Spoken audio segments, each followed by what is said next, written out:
Ya.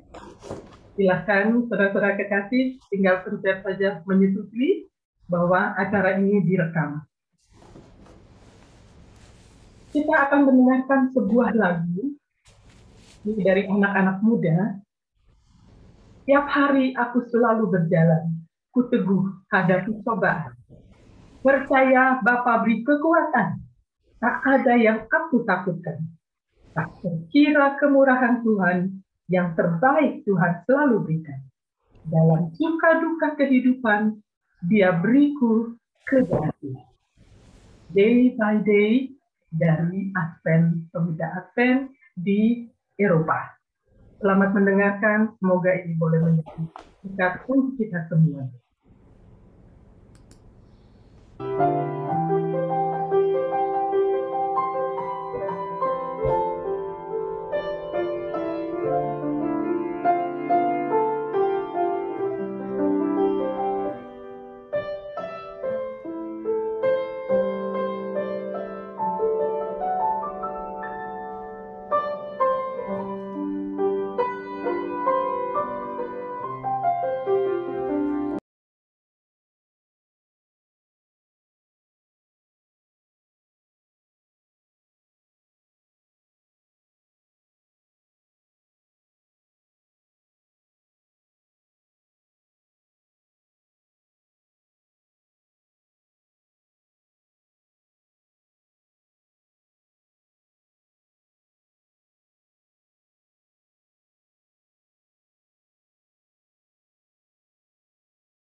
Amin. Semoga kita semua suatu saat bisa bertemu ya di surga, bukan saja di dunia ini, nanti bersama-sama dengan Tuhan kita di surga. Baik, saya mengundang Om Jul Manali untuk membuka acara ini dengan berdoa. Silahkan Om Jul. Ya, baik. Bapa Semawi, Tuhan kami Yesus Kristus, pada saat ini Tuhan, kami datang untuk mengucapkan syukur banyak terima kasih oleh karena kasih karunia Tuhan yang begitu besar yang Engkau telah berikan kepada kami semua. kepada Perki Düsseldorf yang saat ini sedang mengadakan acara kebaktian dalam rangka untuk mempelajari kitab Wahyu yang akan dibawakan oleh hambamu, Pendeta Hizkia Misah. Pertama sekali kami bersyukur, berterima kasih kepada Tuhan karena Engkau telah memberikan lagi kekuatan, kesehatan bagi Pendeta Hizkia Misah yang selama beberapa waktu ini ada dalam keadaan sakit dan sekarang telah sembuh dari penyakitnya, menerima kekuatan, menerima hikmat akal budi dari sorga untuk membawakan seminar Wahyu yang kami akan dengarkan. Oh Tuhan, di dalam surga kami membutuhkan Roh Kudus-Mu yang akan memimpin hamba-Mu Pendeta Misah dan kami yang akan mendengarkannya, agar sama-sama kami akan dikendalikan oleh kuasa Roh Kudus-Mu, agar supaya seminar Wahyu yang akan kami pelajari ini sungguh akan menjadi satu berkat untuk membawa diri kami lebih dekat kepada Tuhan dan akan menguatkan iman kami. Karena kami tahu kami sekarang ini sedang hidup pada akhir zaman, yang mana seminar Wahyu ini memberikan penjelasan yang sejelas-jelasnya mengenai saat di mana kami hidup sekarang ini. Tolong ya Bapa, tolong ya Tuhan Yesus, menyertai acara kebaktian ini, seminar yang akan dibawakan oleh hamba-Mu ini dari awal sampai akhir, agar di mana saja siaran ini akan disebarkan, akan dapat diikuti, akan dapat didengar, akan dapat dimengerti oleh karena Roh-Mu yang memimpin dan menjelaskan kepada kami semua. Tolong mengampuni akan segala salah dan dosa kami. Kami mau serahkan semuanya ini Tuhan, di dalam nama Yesus yang menjadi penebus dan juru selamat kami. Amin. Amin.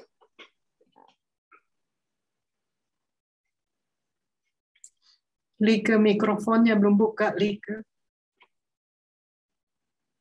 Ya, maaf. Sekali lagi, atas nama Perki Düsseldorf dan sekitarnya, saya menyampaikan selamat datang, selamat bergabung dalam pembahasan buku Wahyu, kali ini yang kelima. Tanpa kita sadari sudah yang kelima ya. Barusan juga ada yang berkata, aduh tapi saya yang keempat kelewatan, bagaimana ya Tante Yusi ya? Jangan takut, tadi dapat tips kok dari Pendeta Misah, dia bilang apa? Beliau akan mengulangi pelajaran keempat. Jadi, saudara-saudara yang kekasih, mari kita mempersiapkan hati dan diri kita untuk mendengarkan seminar buku Wahyu ini yang akan disampaikan oleh Pak Pendeta Misah. Apabila ada pertanyaan dari yang sebelum-sebelumnya, kita mempunyai kolom chat di Zoom ini. Silakan Anda tulis, nanti akan kami buka kolom tanya jawab setelah pembahasan. Waktu berikutnya saya serahkan kepada Pendeta Misah. Tuhan memberkati kita semua. Terima kasih Ibu Like. Shalom. Salam sejahtera di dalam kasih Yesus Kristus Tuhan kita. Terima kasih Bro John Manalif atas doanya yang indah dan doa yang memberikan dukungan untuk firman Tuhan yang akan disajikan hari ini. Terima kasih Ibu Like yang sudah menjadi MC kita, dan juga nanti saya akan minta Ibu Like untuk membantu membacakan ayat-ayat kitab suci. Nah, saya ingin beritahukan, saya merasa sangat prihatin pada bulan November yang lalu pertemuan kita terpaksa dibatalkan oleh karena saya mengalami gangguan kesehatan yang cukup serius. Tapi puji Tuhan, saya tahu ini adalah upaya dari iblis untuk menggagalkan seminar ini. Tapi walaupun mungkin waktu itu ia berhasil, kali ini ia dikalahkan.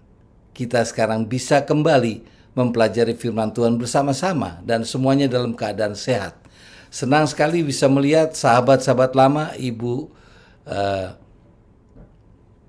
ibu-ibu semua yang lain ya, Ibu Kori, kemudian Ibu Hotma, Ibu Ilse, dan Ibu siapa lagi ini, Jamie, dan masih banyak yang lain yang saya tidak bisa sebut satu persatu nama, Ibu Sarah, dan banyak lagi yang lain. Ada kakak saya juga dari Amerika, Ibu Juliana, dan Ibu Emi dari Indonesia, dan juga beberapa wajah yang saya kenal, tapi saya mengalami kesulitan menempatkan nama yang tepat di wajah yang tepat. Tapi semua kita adalah milik Yesus Kristus. Kasih Yesus menyertai masing-masing kita. Terima kasih untuk lagu yang dinyanyikan oleh gabungan pemuda Advent Eropa. Day by day, hari demi hari, Tuhan memimpin kita, Tuhan melindungi kita, Tuhan memberkati kita. Itu sebabnya kita diingatkan untuk selalu bersyukur kepada Tuhan. Baik, saya ingin untuk membagikan screen sekarang.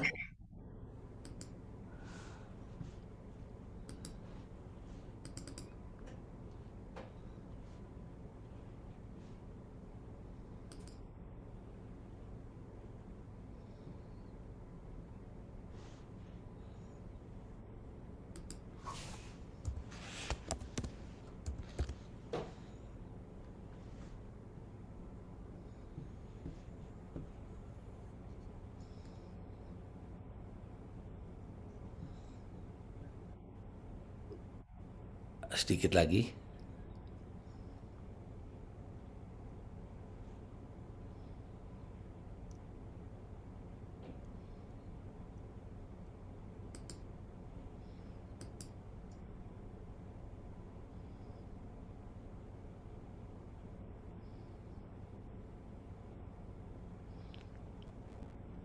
Ibu Lika, apa sudah terlihat? Ya, sudah terlihat. Ya. Oke. Hari ini kita akan membahas satu persatu, mulai hari ini, satu persatu 7 jemaat yang dicatat di buku Wahyu. Dan jemaat yang pertama, Ibu Ilse tidak ketinggalan. Kita mulaikan sekarang dengan jemaat yang pertama, yaitu jemaat Efesus.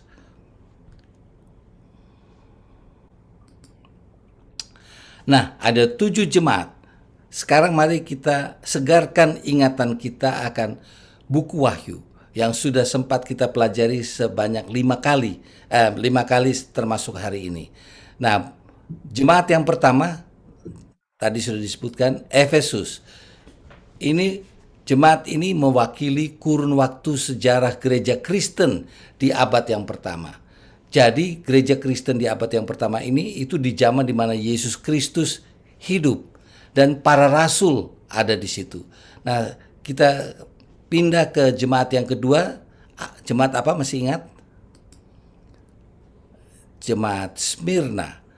Jemaat Smyrna mewakili kurun waktu sejarah gereja Kristen di abad kedua, ketiga, dan awal keempat.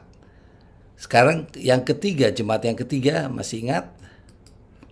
Jemaat Pergamus mewakili kurun waktu sejarah gereja Kristen pada abad yang keempat, 5, dan awal abad yang keenam. Gereja yang keempat, Tiatira. Tiatira mewakili kurun waktu sejarah gereja Kristen di abad ke-6 sampai ke-15. 1000 tahun lamanya. Cukup panjang ini era Tiatira ini. Kemudian yang kelima adalah jemaat Sardis.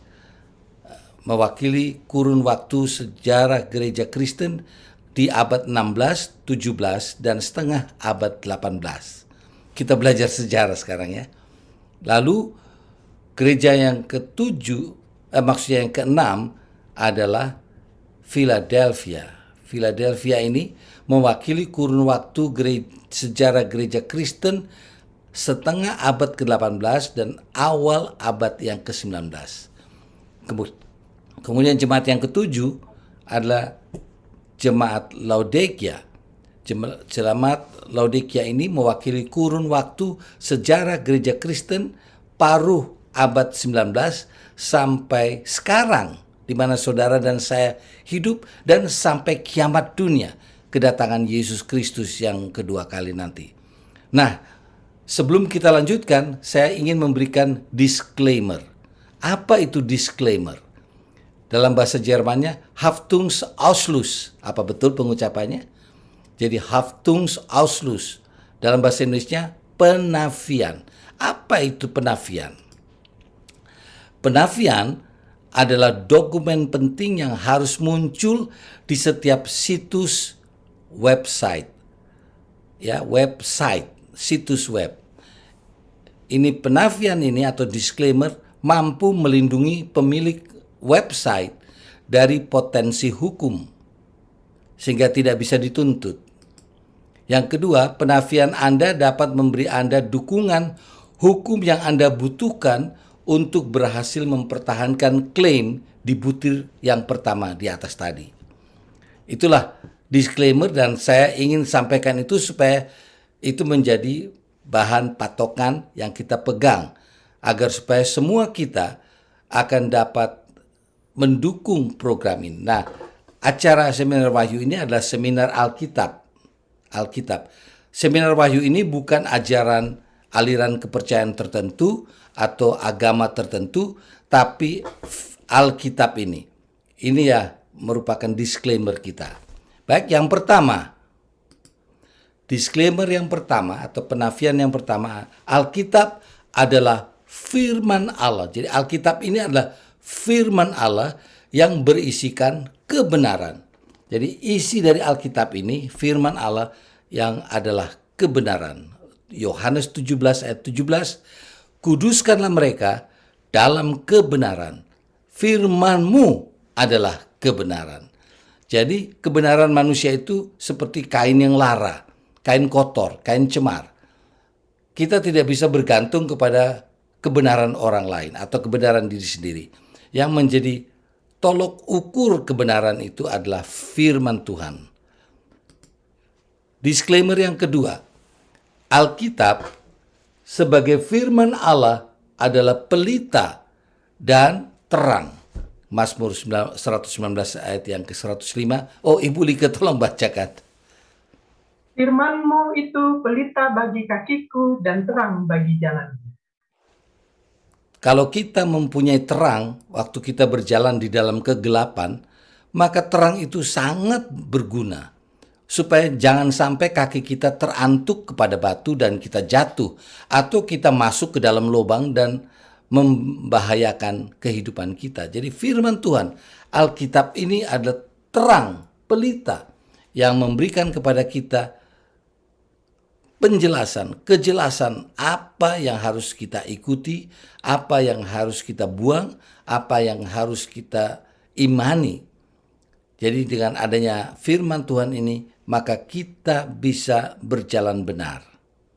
Dan kita bisa memiliki hidup yang benar di mata Tuhan. Disclaimer yang ketiga, buku Wahyu tidak berdiri sendiri. Masih ingat? Ayo kita segarkan ingatan kita ya. Ada berapa fatsalnya buku Wahyu? Boleh saya dengar? Ada yang ingat? Ada 22 fatsal buku Wahyu. Sekarang ada berapa ayatnya? Ada yang ingat? Ada 404 ayatnya. Nah, 276 ayat dari 404 ayat buku Wahyu ini bisa didapatkan di Alkitab. Selain buku Wahyu itu sendiri, jadi bisa terdapat di buku Kejadian, Keluaran, Imamat, Bilangan, dan seterusnya. Daniel, Hosea, Joel, Amos, Obadja, Maleaki.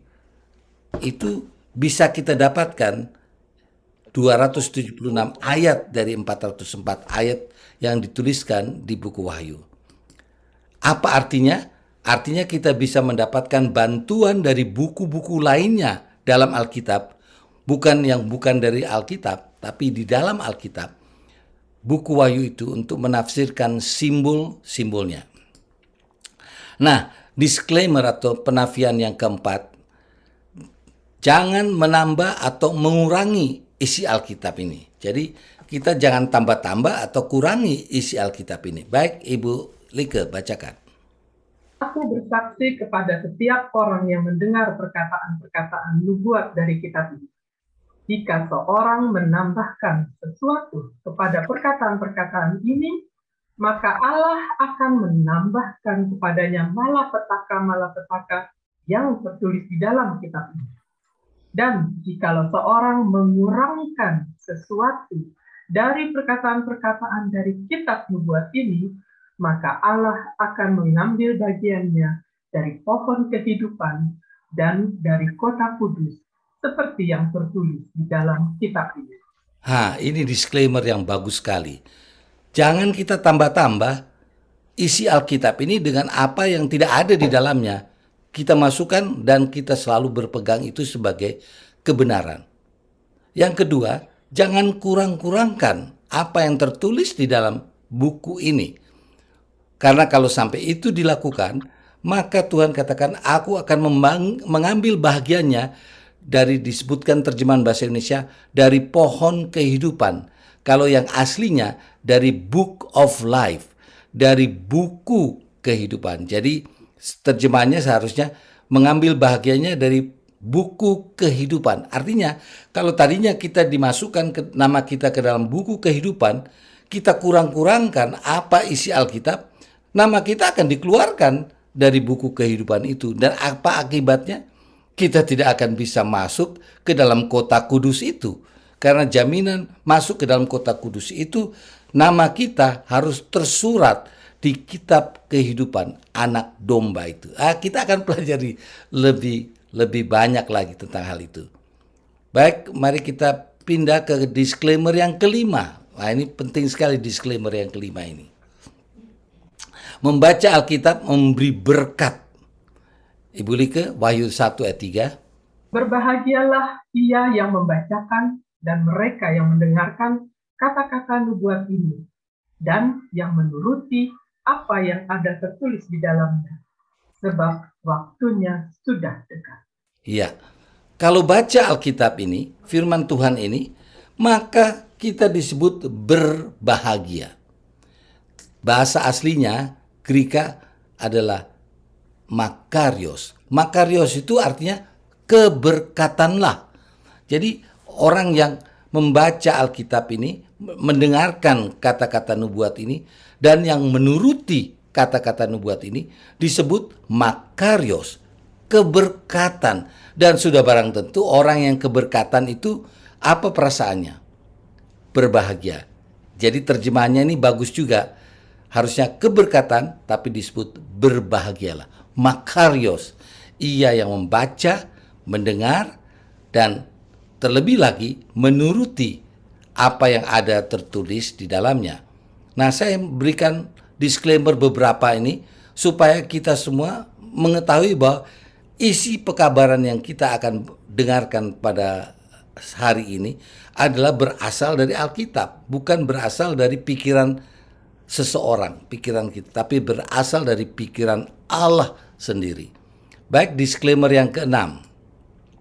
Berhati-hati dengan filsafat yang kosong dan palsu menurut ajaran turun-temurun atau ajaran nenek moyang dan dari roh-roh dunia, bukan roh-roh surga. Baik, ayatnya Kolose 2 ayat 8. Hati-hatilah supaya jangan ada yang menawan kamu dengan filsafatnya yang kosong dan palsu, menurut ajaran turun-temurun dan roh-roh dunia, tetapi tidak menurut Kristus. Kita diwanti-wanti, hati-hati dengan filsafat yang kosong, palsu, menurut ajaran turun-temurun dan roh-roh dunia. Jadi ikuti Alkitab apa adanya. Jangan tambah-tambah, jangan kurang-kurangi. Maka kita akan memiliki kehidupan yang lurus. Saya senang dengan doa saudara-saudara kita umat Islam yang selalu di surah Al-Fatihah, surat pertama, surat pembukaan dari Al-Quran. Mereka kalau berdoa setiap hari katakan, Ihdina sirotol mustaqim. Tunjukkanlah kepada kami jalan yang lurus itu. Ihdinas sirotol mustaqim. Tunjukkan jalan yang lurus. Jadi jalan yang lurus itu tidak mengikuti filsafat yang kosong dan palsu menurut ajaran turun-temurun, ajaran nenek moyang, dan roh-roh dunia. Ajaran yang lurus, ikuti Alkitab apa yang tertulis di dalamnya. Itulah yang harus kita ikuti tanpa menambah-nambah ataupun juga mengurang-uranginya. Nah, saya berikan lagi beberapa disclaimer yang ketujuh. Celaka kalau kita tidak memberitakan Injil. 1 Korintus 9 ayat 16, Ibu Lika. Karena jika aku memberitakan Injil, aku tidak mempunyai alasan untuk memegahkan diri. Sebab itu adalah keharusan bagiku. Celakalah aku jika aku tidak memberitakan Injil. Nah, sama seperti tadi Ibu Hotma ya katakan kepada saya, kita harus menginjil. Perki, kita harus bagikan Injil, kabar sukacita kepada orang lain. Nah, ini sementara kita kabarkan sekarang ini. Dan itu bukan membuat kita menjadi bermegah karena kita dipakai menginjil. Tidak. Itu keharusan. Apa artinya keharusan? Itu artinya mau atau tidak mau harus kita kabarkan. Apakah kita dalam keadaan sakit atau dalam keadaan sehat? Apakah kita dalam keadaan murung atau sementara bersukacita? Apakah kita sementara mengalami pilot? Dia hapus, maksudnya PHK, pemutusan hubungan kerja, atau tidak, kapan saja, apakah hujan atau musim panas, kita harus pergi menginjil. Itu satu keharusan. Celakalah aku jika aku tidak memberitakan Injil. Jadi bagi saya, Ibu Hotbah, celaka kalau saya tidak kabarkan ini kepada saudara-saudara di Perki. Ibu Ilse, itu sebabnya terima kasih untuk undangan yang diberikan kepada saya, dan sekarang tiba saatnya bagi saya untuk memberitakan Injil. Baik, ada dua lagi disclaimer yang ke-8 sekarang. Firman Tuhan itu tajam seperti pedang bermata dua. Ibrani 4 ayat 12, Ibu Lika. Sebab firman Allah hidup dan kuat dan lebih tajam daripada pedang bermata dua manapun. Ia menusuk amat dalam sampai memisahkan jiwa dan roh, sendi-sendi dan sumsum. Ia sanggup membedakan pertimbangan dan pikiran hati kita. Iya, firman Tuhan ini dikatakan hidup dan kuat, lebih tajam dari pedang bermata dua manapun. Dulu saya pikir pedang bermata dua itu bagaimana? Apa ada matanya?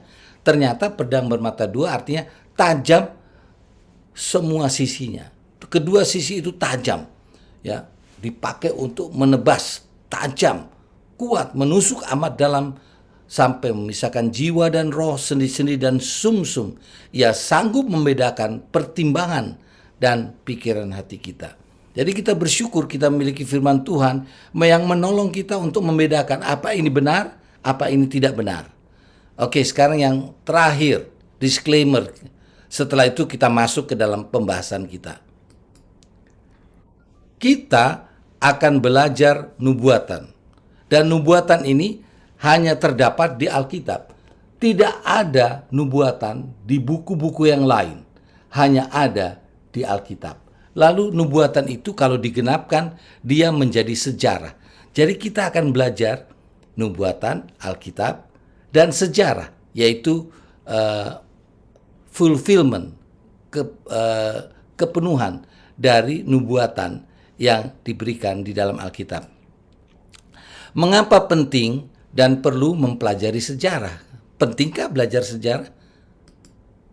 Karena sejarah, jawabannya, mengajarkan untuk kita tidak mengulangi kesalahan yang sama yang dibuat oleh orang-orang di masa yang lalu.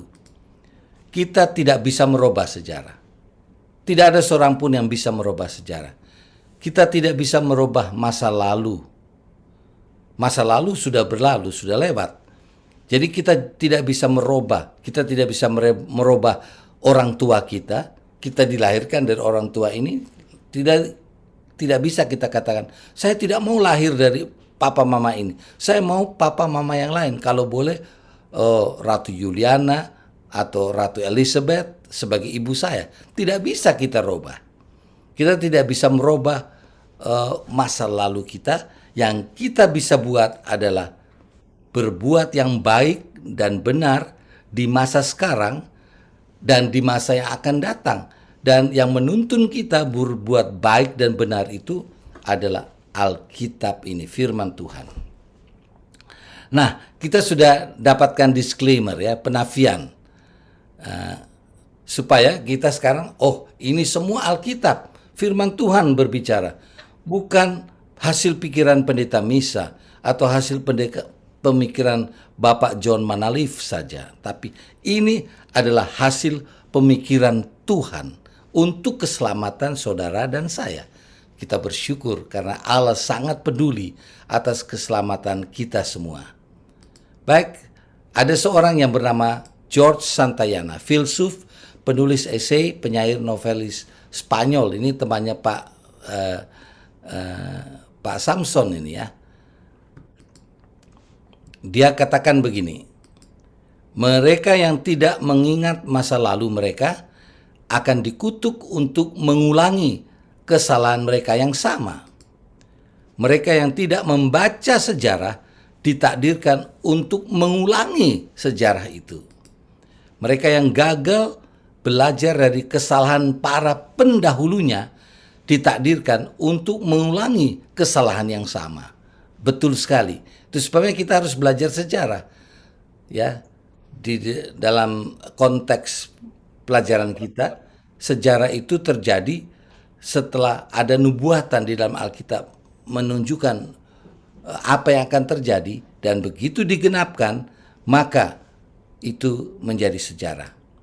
Oke, mari kita masuk kepada jemaat yang pertama, Efesus. Efesus ini mewakili, tadi saya sudah sebutkan, kurun waktu sejarah gereja Kristen di zaman Yesus Kristus dan di zaman kerasulan, abad yang pertama. Nah, mari kita coba rangkumkan apa yang terdapat di dalam 7 jemaat ini. Ini baru pendahuluan, karena nanti kita akan bahas satu demi satu jemaat-jemaat ini. Jemaat Efesus ini ciri-cirinya adalah era doktrin Alkitab yang murni. Jadi penurutan mereka murni kepada pengajaran dari Alkitab. Jadi doktrinnya, pengajaran Alkitab itu murni, belum ada tambahan, belum ada pengurangan, masih murni Alkitab. Lalu Smyrna, disitulah terjadi aniaya, terjadi penderitaan yang dialami oleh orang-orang Kristen. Banyak yang mati syahid. Orang-orang kafirlah yang menganiaya orang Kristen. Waktu itu yang menjadi pimpinan negara adalah orang yang tidak percaya Allah. Jadi orang-orang yang percaya kepada Allah dan Alkitabnya dikejar-kejar, bahkan dibunuh, ya, mereka mati syahid. Lalu sejarah berpindah ke jemaat Pergamus, jemaat yang ketiga. Agama dan negara berkompromi menjadi satu. Masih ingat pada waktu Kaisar Konstantin, dia lihat orang-orang Kristen ini semakin dianiaya, semakin bertambah banyak. Sama seperti kita bunuh nyamuk ya. Obat nyamuk itu sudah segala macam. Nama-namanya saudara sebut saja. Di Jerman, di Amerika, di Indonesia, namanya berbeda-beda. Tapi dikatakan, baygon datang, nyamuk mati. Baygon pergi, nyamuk hidup lagi.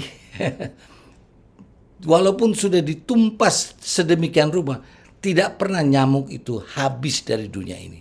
Terus ada. Nah, akhirnya Konstantin merubah taktik. Sekarang dia katakan, dia umumkan kepada rakyatnya, kepada semua bawahannya, saya menjadi Kristen. Lalu dia jadi Kristen. Lalu coba bayangkan kalau Kaisar menjadi Kristen, apa jadinya dengan para gubernur, bangsawan? Oh, saya juga mau jadi Kristen. Apa jadi dengan para bupati? Oh, saya juga mau jadi Kristen.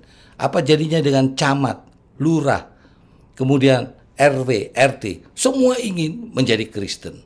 Orang berlomba-lomba untuk menjadi Kristen. yang tidak mau menjadi Kristen dianiaya. Sekarang terbalik, tadinya di zaman Smyrna orang kafir menganiaya orang Kristen. Sekarang oleh karena Kristen menjadi agama negara, maka Kristen menganiaya orang-orang kafir, orang-orang yang tidak percaya, pagan ya. Kemudian pindah sekarang ke jemaat yang keempat, jemaat Tiatira. 1000 tahun lamanya jemaat ini. Ini disebut zaman kegelapan, zaman kemurtadan. Kenapa? Oleh karena gereja tadinya dimulai dari Pergamus sudah berkompromi dengan dunia. Lalu di zaman Tiatira, keduniawian, ibadah-ibadah yang bersifat duniawi, dan semua kebiasaan-kebiasaan yang dilakukan oleh orang-orang yang pagan, yang tidak percaya, orang-orang yang tidak mengikuti Alkitab, mulai masuk ke dalam gereja. Nah, itulah pelajaran yang keempat yang nanti akan saya ulangi. Jadi sekarang yang terjadi adalah orang Kristen menganiaya siapa? Mereka menganiaya orang Kristen. Loh, orang Kristen yang mana? Menganiaya orang Kristen yang mana? Ini ada orang-orang Kristen yang sudah korup, yang sudah dimasuki ajaran-ajaran falsafah dunia, ibadah-ibadah yang bersifat duniawi, yang bukan yang berasal dari Alkitab, menganiaya orang-orang Kristen yang masih setia menurut akan Alkitab. Itulah yang mereka aniaya. Nanti kita akan pelajari pada gilirannya. Kemudian senang Ibu Hotma katakan kalau boleh Pak Misa teruskan pelajaran ini tahun 2022. Kalau boleh sampai Yesus datang ya. Kemudian yang kelima, jemaat Sardis. Inilah era reformasi. Di zaman Tiatira, Alkitab tidak boleh dibaca oleh orang biasa. Yang boleh membacanya hanyalah imam, padri. Mereka lah yang menentukan apa yang harus dibuat oleh rakyat. Rakyat hanya mendengar. Mereka tidak boleh membaca Alkitab. Bahkan banyak orang yang membaca Alkitab dijatuhi hukuman mati. Kejahatan yang mereka buat adalah membaca Alkitab, menyebabkan ketahyulan merajalela di Eropa. Saudara tinggal di Eropa, disitulah terjadinya sejarah bagaimana ketahyulan masuk ke dalam gereja dan membuat banyak sekali umat Tuhan, orang-orang Kristen yang mati. Lalu di era Sardis ini terjadi reformasi. Mengapa? Oleh karena Martin Luther mulai menerjemahkan Alkitab yang dalam bahasa Latin ke dalam bahasa vernakular, bahasa Jerman. Dan orang sekarang sudah bisa membaca, orang-orang Jerman, ini bahasa kita, bukan bahasa Latin. Mereka bisa mengerti Alkitab. Oh, rupanya Allah meminta kita melakukan ini. Dan mereka mulai terbuka pikirannya, mereka melihat, membaca firman Tuhan. Dan puji Tuhan, reformasi, pembaruan kehidupan itu terjadi di mana-mana, di berbagai negara. Nanti kita akan pelajari secara rinci di beberapa pembahasan yang mendatang apa yang terjadi di era reformasi ini. Nama-nama seperti Ulrich Zwingli, seperti banyak nama-nama yang lain lagi. Kita akan sebutkan itu nanti di pelajaran kita yang berikutnya. Nah, kita sekarang pindah setelah terjadi reformasi, pembaharuan hidup. Rupanya ini yang Tuhan minta. Selama ini yang kita praktekkan adalah praktek tradisi turun-temurun, tradisi manusia. Sekarang inilah firman Tuhan. Setelah era reformasi di zaman Philadelphia, jemaat yang ke-6, terjadilah, saya tidak tahu kenapa ini, era kebangunan rohani. Setelah pembaharuan terjadi, Alkitab dibaca, banyak negara-negara berubah. Mereka sekarang membentuk agama Alkitab. Lalu terjadi kebangunan rohani. Sekarang orang tahu ini yang harus dibuat. Nah, kita pindah ke jemaat yang terakhir. Ciri-cirinya adalah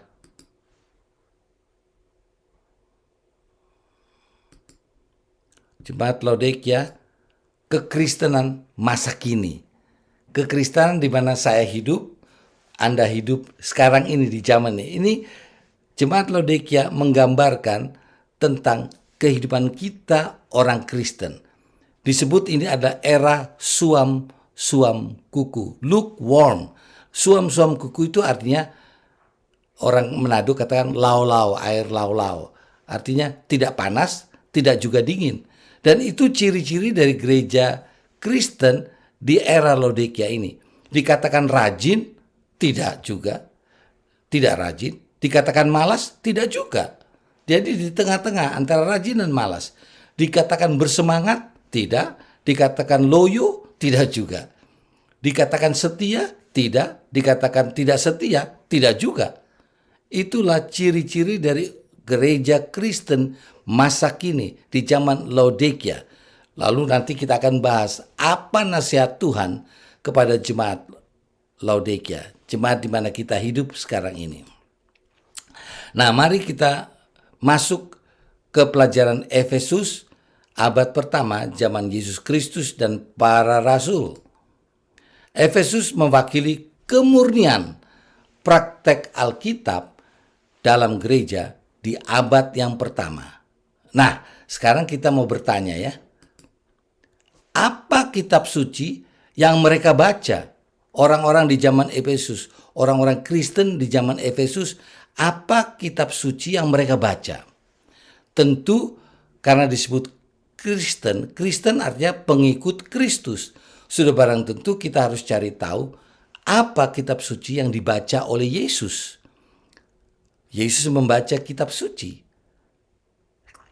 Dan kita sebagai pengikutnya kita diajak untuk membaca juga kitab yang sama, kitab suci yang sama. Apa kitab suci yang mereka baca? Mari kita baca Lukas 4 ayat 16, Ibu Like. Ia datang ke Nazaret tempat ia dibesarkan, dan menurut kebiasaannya pada hari Sabat, ia masuk ke rumah ibadat, lalu berdiri hendak membaca dari Alkitab. Ya, apa yang mereka baca? Alkitab. Nah, Alkitab yang mana? Alkitab itu terdiri dari dua bagian besar, Perjanjian Lama dan Perjanjian Baru. Sekarang yang ia di sini adalah Yesus. Yesus datang ke Nazaret, lalu membaca Alkitab. Alkitabnya Alkitab apa itu? Yang mana? Perjanjian Lama atau Perjanjian Baru? Lukas 4 ayat 17. Ibu Like. Kepadanya diberikan kitab Nabi Yesaya, dan setelah dibukanya, ia menemukan nas di mana ada tertulis. Kitab apa yang dibaca Yesus waktu di dalam rumah ibadah? Kitab Nabi Yesaya. Nabi Yesaya terdapat di bagian mana? Perjanjian Lama atau Perjanjian Baru? Perjanjian Lama. Perjanjian Lama. Jadi yang dibaca oleh Yesus waktu itu adalah Perjanjian Lama. Nah, sekarang siapa yang terdapat di dalam Perjanjian Lama yang disaksikan oleh kitab Perjanjian Lama ini? Kita baca Yohanes 5 ayat 39 sampai 40. Kamu menyelidiki kitab-kitab suci, sebab kamu menyangka bahwa olehnya kamu mempunyai hidup yang kekal. Tetapi walaupun kitab-kitab suci itu memberi kesaksian tentang aku, namun kamu tidak mau datang kepadaku untuk memperoleh hidup itu. Yesus berkata, kamu menyelidiki kitab-kitab suci, scrolls atau scriptures, sebab kamu menyangka bahwa olehnya kamu mempunyai hidup yang kekal. Membaca kitab-kitab suci ini akan mendapatkan hidup yang kekal. Tetapi walaupun kitab-kitab suci itu memberi kesaksian tentang aku, jadi Alkitab ini berbicara tentang Yesus, menyaksikan tentang siapa dia, tentang apa pengajarannya, apa kebiasaan hidupnya. Namun Yesus berkata, kamu tidak mau datang kepadaku untuk memperoleh hidup itu. Pertanyaannya, kitab-kitab suci yang Yesus sebutkan ini, yang berisi hidup yang kekal dan memberi kesaksian tentang dirinya, tentang Yesus, itu kitab-kitab yang mana? Mari kita baca tulisan Yesus, perkataan Yesus sendiri juga. Lukas 24 ayat 44. Ia berkata kepada mereka, Inilah perkataanku yang telah kukatakan kepadamu ketika aku masih bersama-sama dengan kamu, yakni bahwa harus digenapi semua yang ada tertulis tentang aku dalam kitab Taurat Musa dan kitab Nabi-Nabi dan kitab Mazmur. Ya, saudara lihat sini, Yesus berkata, semua yang ada tertulis tentang aku di perjanjian lama ini, di kitab Taurat Musa, kitab Nabi-Nabi, dan kitab Mazmur. Semua ini sudah kukatakan sebelumnya, dan aku harus menggenapi tulisan dari 3 jenis kitab yang Yesus sebutkan. Mari kita lihat. Yang pertama Yesus sebutkan kitab Taurat Musa. Yang kedua kitab Nabi-Nabi. Dan yang ketiga kitab Mazmur. Nah, kalau kita gabungkan 3 jenis kitab ini, kitab Taurat Musa, kitab Nabi-Nabi, dan kitab Mazmur, apa yang kita dapatkan? Bagian kitab suci yang mana yang kita dapatkan? Perjanjian Lama. Mari kita lihat satu persatu dengan cepat. Ini sekarang breaking news ya, kabar sela. Tahukah Anda bahwa Yesus tidak pernah membaca satu ayat pun di Alkitab Perjanjian Baru? Yesus tidak pernah membaca kitab Perjanjian Baru. Ada orang yang suka membaca hanya mau Perjanjian Baru. Kami tidak mau baca Perjanjian Lama karena itu sudah lama, sudah obsolete, sudah usang. Yang baru itu yang penting karena Yesus ada di dalamnya. Tapi saudara tahu, Yesus tidak pernah membaca satu ayat pun Alkitab Perjanjian Baru. Pertanyaannya, mengapa? Kenapa Yesus tidak baca kitab Perjanjian Baru? Jawabannya, karena Alkitab Perjanjian Baru belum ditulis waktu Yesus berkata Lukas 24 ayat 44 tadi. Nanti setelah dia naik ke sorga, lebih kurang 50 tahun kemudian baru Perjanjian Baru dituliskan. Jadi Yesus tidak membaca Perjanjian Baru. Yang dia baca adalah Perjanjian Lama. Dan isi kitab Perjanjian Lama adalah tentang Yesus Kristus. Menyaksikan tentang Yesus Kristus dan isinya mendatangkan hidup yang kekal. Jadi mulai dari sekarang mari kita merubah kita punya selera. Jangan berpikir Perjanjian Baru itu adalah kitab yang dibaca oleh Yesus. Walaupun kitab Perjanjian Baru isinya adalah menceritakan tentang siapa Yesus dan kegenapan nubuatan-nubuatan tentang dirinya yang dituliskan di Perjanjian Lama. Oke. Rasul Paulus juga tidak pernah membaca kitab Perjanjian Baru. Kenapa? Waktu dia hidup itu baru menjadi sejarah yang belum ditulis. Paulus mengutip dari Perjanjian Lama. Dia mengutip kitab Taurat sebanyak 45 kali. Para nabi dia kutip 53 kali. Yesaya dikutipnya sebanyak 36 kali. Buku-buku lain dikutip 10 kali dalam tulisan-tulisan Rasul Paulus. Rasul Paulus menyukai kitab Yesaya dengan banyak janjinya tentang orang-orang Yahudi dan non-Yahudi yang ditempa menjadi satu keluarga Kristen. Jadi keluarga Kristen waktu yang lalu terdiri dari orang-orang Yahudi yang bertobat bersama dengan orang-orang non-Yahudi, orang-orang Yunani dan banyak lagi orang-orang bangsa yang lain yang ditempa menjadi satu keluarga. Keluarga apa? Keluarga gereja Kristen. Rasul Paulus juga menyukai Mazmur karena di sana dia suka Yesus Sang Mesias dan doktrin pengampunan yang dituliskan oleh Mazmur. Dia juga menyukai kitab Taurat.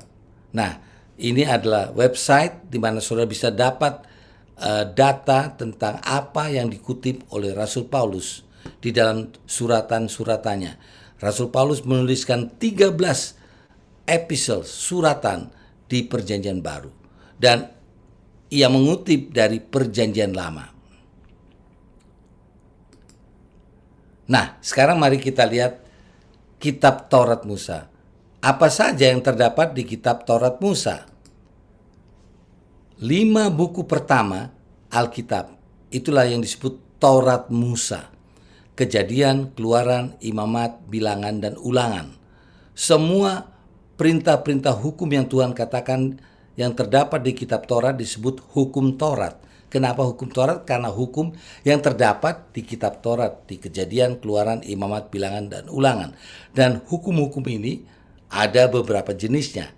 Tidak semua sama. Kalau ada yang dikatakan sudah dipalangkan di kayu salib, maka semua hukum yang tertulis di kitab Taurat sudah dipakukan di kayu salib. Tidak, karena ada beberapa hukum-hukum. Kita belum pelajari itu sekarang, tapi nanti. Nah, sekarang mari kita lihat buku Kejadian.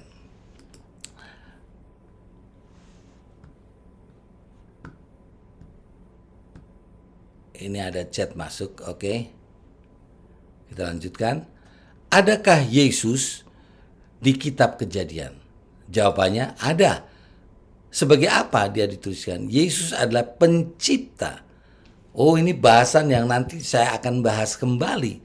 Menarik sekali. Yesus adalah pencipta langit dan bumi. Dicatat di kitab Kejadian. Kejadian 1 ayat 1. Sekarang mari kita pindah ke Keluaran. Adakah Yesus di kitab Keluaran? Jawabannya ada. Dia adalah pemberi hukum. Dicatat di Keluaran pasal yang ke-20. Dan buku ini luar biasa, Keluaran. Kita dapatkan pengenalan akan siapa Yesus itu. Baik, sekarang kita lanjutkan. Apakah ada Yesus di kitab Imamat? Ada. Yesus adalah Allah yang kudus.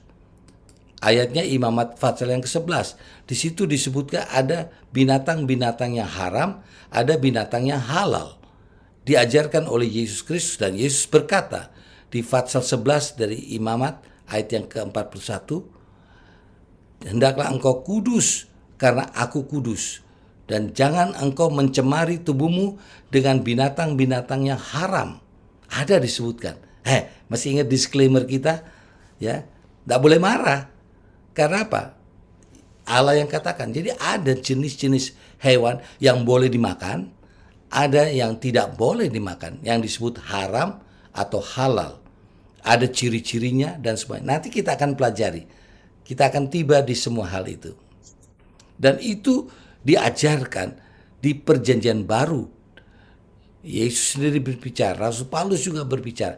Ada banyak orang yang karena tulisan Rasul Paulus itu bersifat cukup tinggi, sehingga Petrus katakan ada banyak orang yang salah tafsir, sehingga memperkenalkan bahwa binatang-binatang haram sudah dihapus statusnya sebagai binatang haram oleh Yesus, dihapus di kayu salib. Apakah kayu salib merubah hewan-hewan haram menjadi hewan-hewan halal? Tidak, nanti kita akan pelajari. Saya jamin kita semua akan terbuka mata. Jadi disclaimer itu katakan, kita akan menjadi umat Tuhan, umat kesucian Tuhan yang diberkati kalau kita menurut. Baik, sekarang Bilangan. Apakah ada Yesus di kitab Bilangan? Ada. Sebagai apa? Dia penanggung dosa kita. Kita akan dapati di situ, ya, doktrin Ka'bah dan sebagainya. Dan Yesus adalah anak domba Allah yang menanggung dosa isi dunia. Dia mati di kayu salib. Nantinya di Perjanjian Baru diperkenalkan itu semua, kegenapannya. Sekarang mari kita pindah ke Ulangan. Apakah ada Yesus di kitab Ulangan? Ada. Sebagai apa? Yesus diperkenalkan di sana oleh Musa sebagai Allah yang hidup, pencipta, penuntun, pembela, yang mencintai kita. Saudara bisa dapatkan, dia disebut Allah, Adonai, Yehova. Nanti kita akan pelajari lagi itu ya, Ulangan 6 ayat 4. Nah, sekarang yang di kitab Nabi-Nabi, apakah ada Yesus? Saya hanya ambil satu contoh saja, yaitu di kitab Daniel. Yesus disebutkan oleh Daniel sebagai anak manusia yang dia lihat di penglihatan hayal. Terdapat ayatnya dalam Daniel 7 ayat 13. Yesus katakan, semua yang tertulis tentang aku di dalam kitab Taurat Musa, kitab Nabi-Nabi dan Daniel, dan Mazmur maksudnya, itu akan digenapkan oleh Yesus. Dan Perjanjian Baru menuliskan tentang penggenapan dari semua tulisan-tulisan Perjanjian Lama. Jadi tidak boleh kita katakan Perjanjian Lama itu sudah usang, sudah obsolete, jangan dibaca. Hanya Perjanjian Baru saja. Tidak. Kalau kita hanya baca Perjanjian Baru tanpa membaca Perjanjian Lama, melupakannya, maka kita akan menjadi orang Kristen yang timpang. Perjanjian Lama menceritakan tentang Yesus, dan kegenapan tulisan di Perjanjian Lama terdapat di Perjanjian Baru. Nah, sekarang kitab Mazmur. Apakah ada Yesus di kitab Mazmur? Ada. Yesus adalah juru selamat dunia. Saudara bisa dapatkan itu Mazmur 22 dan berbagai tulisan di buku Mazmur. Sangat indah menceritakan tentang siapa Yesus Kristus itu. Yesus Kristus adalah Allah kita, penebus kita, juru selamat kita. Dituliskan di sana penderitaannya, bagaimana kemenangannya, dan ia mendapatkan umat Tuhan yang disiapkan untuk diselamatkan. Nah, ini pertanyaan bagus sekali. Pada hari apa Yesus Kristus itu beribadah? Tentu saudara sudah pelajari bukan di dalam Alkitab. Apa pekerjaan Yesus? Yesus itu membantu ayahnya Yusuf di pertukangan kayu. Jadi setiap hari, dari hari pertama sampai pokoknya selain hari ibadah ini, Yesus bekerja di pertukangan kayu. Mungkin dia menggergaji, memaku, mengetam, memalu, lalu ia menjual hasil produk perusahaan kayu ayahnya Yusuf. Dia jual kepada tetangga-tetangganya. Itu pekerjaan Yesus bukan di hari ibadah. Selain hari ibadah itu pekerjaannya. Sekarang pada hari apa dia beribadah? Sudah barang tentu dia tidak bekerja di pertukangan kayu ayahnya. Pada hari apa itu? Mari kita baca. Ini menarik sekali. Lukas 4 ayat 16, Ibu Like.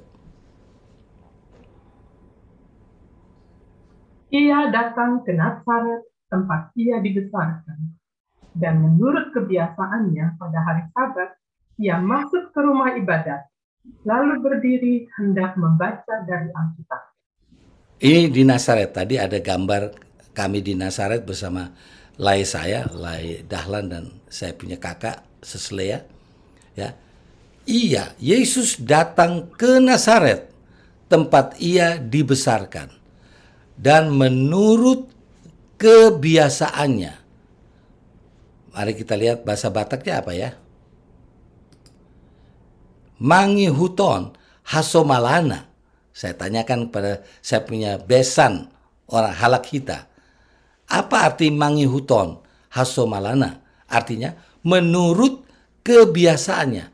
Apa yang membuat sesuatu menjadi kebiasaan? Kalau hal itu dilakukan berulang-ulang. Sesuatu yang dilakukan berulang-ulang akan membentuk kebiasaan. Jadi di ayat ini dikatakan menurut kebiasaannya. Kebiasaan siapa? Kebiasaan Yesus. Mangihuton hasomalana. Jadi menurut kebiasaan Yesus, dalam bahasa Jerman, saya senang juga karena kita tinggal di Jerman ya. Nach seiner Gewohnheit. Nach seiner Gewohnheit. Artinya menurut kebiasaannya. Sesuatu yang dilakukannya berulang-ulang. Sudah menjadi kebiasaannya. Apa kebiasaan yang dilakukan Yesus? Pada hari Sabat, ia masuk ke rumah ibadat. Tidak dikatakan ia masuk ke rumah pertukangan kayu. Dia masuk ke rumah ibadat. Menurut kebiasaannya, mangihuton hasomalana. Karena banyak di sini halak kita, jadi saya ambil Alkitab bahasa Batak. Hari Sabat ia masuk kemana? Ke rumah ibadat, tidak ke pertukangan kayu. Dia berhenti bekerja. Lalu pada hari Sabat ia masuk ke rumah ibadat. Lalu apa yang dia lakukan? Waktu kami pergi ke Yerusalem, Saya bertanya kepada ada satu pemilik toko. Saya tanya kepada pemilik toko ini kalau hari Sabat, apa yang Anda lakukan? Oh, itu waktu tidur, dia bilang. Kami kerja keras 6 hari. Lalu kalau datang hari Sabat, ya kami tidur, istirahat. Apakah itu nanti kita akan pelajari bahwa pada hari Sabat kita bukan tidur sepanjang hari 24 jam karena Allah meminta 24 jam. Bukan hanya 2 jam atau 3 jam ke gereja, setelah itu kita bisa melakukan kegiatan yang lainnya. Tidak.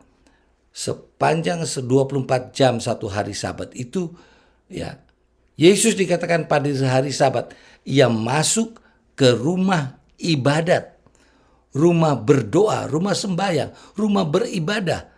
Lalu dia berdiri membaca dari Alkitab. Di Lukas 4 ayat 31, Ibu Lika. Kemudian Yesus pergi ke Kapernaum, sebuah kota di Galilea, lalu mengajar di situ pada hari-hari Sabat.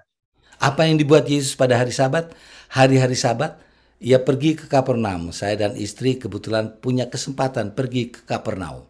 Tentu banyak dari antara saudara juga sudah pernah pergi ke sana. Nah, di kota ini, sebuah kota di Galilea, pada setiap hari Sabat, ini masih ada kaitannya dengan Lukas 4 ayat 16 tadi dan 17, Yesus mengajar pada hari Sabat. Mengajar di mana? Di rumah ibadah, baik di Nazaret ataupun di Kapernaum. Jadi hari apa ibadah dari Yesus Kristus ini? Yesus Kristus beribadah pada hari Sabat. Nah, mungkin ada yang baru kali ini tahu. Mungkin ada juga yang sudah pernah tahu, tapi mungkin masih belum seluruhnya diingat. Yesus Kristus beribadah pada hari Sabat. Sesuatu kabar baik, bukan? Yesus, dia pencipta Sabat. Dia tunjukkan teladan penurutan. Setiap hari Sabat, menurut kebiasaannya, dia masuk ke rumah ibadat untuk beribadah. Pertanyaan berikutnya, pada hari apakah orang Kristen yang mula-mula, yang pertama, orang Kristen yang pertama beribadah? Nah, kalau disebut Kristen, Kristen artinya pengikut Kristus. Kristus beribadah pada hari Sabat. Bagaimana dengan pengikut-pengikutnya yang mula-mula? Ya, orang-orang Kristen yang mula-mula. Pada hari apa mereka beribadah? Ini menarik sekali. Kita belajar sejarah ya, sejarah. Tidak boleh marah kepada sejarah. Kita dulu dijajah oleh Belanda 464 tahun. 300, saya lupa. 350 tahun. 350, tapi kalau menurut kenyataannya, menurut sejarah lebih dari itu. Ya. Jadi kita tidak boleh marah sama orang Belanda sekarang. Sekarang saya berulang kali pergi ke Belanda. Foto-foto di sana, makan roti Belanda, ya, kincirnya dan macam-macam. Kita tidak bermusuhan lagi. 3,5 tahun kita dijajah oleh Jepang, bukan? Masih ingat? Dijajah oleh Jepang. Apakah kita masih dijajah oleh Jepang? Mungkin bukan secara fisik, mungkin secara ekonomi ya. Saudara lihat, mobil apa yang saudara tumpangi? Buatan mana? Buatan Jepang. Kita tidak bermusuhan lagi dengan Jepang. Kita tidak marah lagi kepada Jepang. Jadi sekarang orang Kristen yang mula-mula sejarah mencatat beribadah pada hari apa? Oke. Mari kita baca Kisah 11 ayat 26. Ibu Lika. Mereka tinggal bersama-sama dengan jemaat itu 1 tahun lamanya, sambil mengajar banyak orang. Di Antiokhia lah murid-murid itu untuk pertama kalinya disebut Kristen. Nah, ini sejarah ya. Supaya kita tahu asal mula gereja Kristen itu kapan. Kapan disebut satu umat sebagai umat Kristen, pengikut Kristus. Di kota apa? Disebutkan di kota apa ini? Di Antiokhia. Antiokhia murid-murid itu untuk pertama kalinya disebut Kristen. Jadi sejarah Kristen di Antioquia. Disitulah dimulai gereja Kristen. Sekarang pada hari apa orang-orang di Antioquia ini beribadah? Kisah 13 ayat 14, Ibu Like. Dari Perga mereka melanjutkan perjalanan mereka, lalu tiba di Antioquia di Pisidia. Pada hari Sabat, mereka pergi ke rumah ibadat, lalu duduk di situ. Nah, saudara dapatkan Antioquia. Ada apa di Antioquia? Orang-orang yang pertama kali disebut Kristen. Pada hari apa orang-orang Kristen di Antioquia ini beribadah? Pada hari Sabat, mereka pergi ke rumah ibadat, lalu duduk di situ. Jadi saudaraku, sejarah mencatat bahwa orang-orang Kristen yang mula-mula masuk beribadah di rumah ibadah pada hari apa? Pada hari Sabat. Menarik bukan ya? Ya, saya bersyukur kepada Tuhan, saya diminta harus mengabarkan Injil. Nah, inilah salah satu pekerjaan saya, harus membuka mata orang supaya terjadi era reformasi. Reformasi ini akan merubah kita untuk terjadinya kebangunan rohani. Jadi orang Kristen yang mula-mula di Antioquia, mereka masuk beribadah pada hari Sabat. Mari kita lihat lebih lanjut. Ini firman Tuhan ini terang dan pelita, membuka wawasan kita menjadi lebih luas, mengerti.